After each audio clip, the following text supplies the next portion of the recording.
శ్రీశైలం దేవస్థానంలో దాతల పేరుతో మూడేళ్లుగా కాటేజీని సొంతానికి వాడుకుంటున్న వైసీపీ ఎమ్మెల్యే భాగోతం బయటకొచ్చింది. ప్రకాశం జిల్లా దర్శి వైసీపీ ఎమ్మెల్యే బూచేపల్లి శివప్రసాద్ రెడ్డి నిర్మించిన కాటేజీ ప్రారంభించి మూడేళ్లవుతున్నా ఆలయానికి అప్పగించకపోవడంపై అనుమానాలు ఉన్నాయి. కూటమి ప్రభుత్వం అధికారంలోకి వచ్చి రెండేళ్లైనా కాటేజీ గురించి ఇన్నాళ్లు పట్టించుకోకపోవడం చర్చనీయాంశంగా మారింది. తాజాగా ఈ నెల 18వ తేదీలోగా కాటేజీ అప్పగించాలని ఆలయ అధికారులు బూచేపల్లికి నోటీసులు జారీ చేశారు.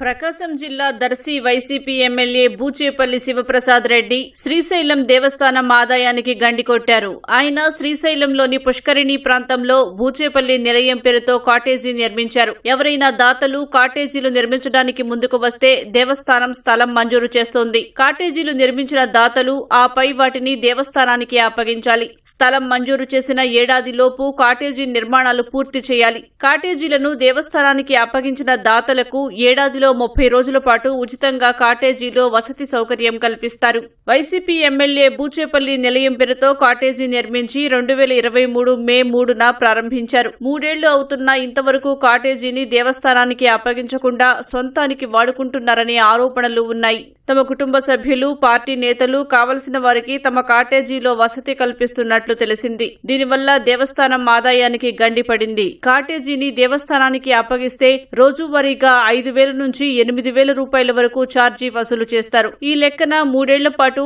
లక్షల రూపాయలు దేవస్థానం ఆదాయం కోల్పోయింది. కూటమి ప్రభుత్వం అధికారంలోకి వచ్చి రెండేళ్లవుతున్నా దీనిపై దృష్టి సారించకపోవడం ఏంటన్న ప్రశ్నలు వినిపిస్తున్నాయి. ఇక్కడ పనిచేస్తున్న అకామిడేషన్ విభాగం సిబ్బంది కాటేజీ నిర్వాహకులతో కుమ్మక్కై దేవస్థానానికి ఆదాయం రాకుండా చేస్తున్నట్లు తెలిసింది. ఇటీవల జరిగిన శ్రీశైలం బోర్డు సమావేశంలో చర్చకు రావడంతో నోటీసులు జారీ చేశారు. అయితే ఇప్పటికే ఈ కాటేజీకి సంబంధించి వైసీపీ నేతకు 3 నోటీసులు జారీ చేసినా స్పందించలేదని ఏదో కారణం చెబుతూ జాప్యం చేస్తున్నట్లు తెలిసింది. తాజాగా తుది నోటీసు జారీ చేసిన ఆలయ అధికారులు ఈ నెల 18వ తేదీలోగా కాటేజీని అప్పగించకపోతే 20వ తేదీన తామే స్వాధీనం చేసుకుంటామని నోటీసుల్లో పేర్కొన్నారు.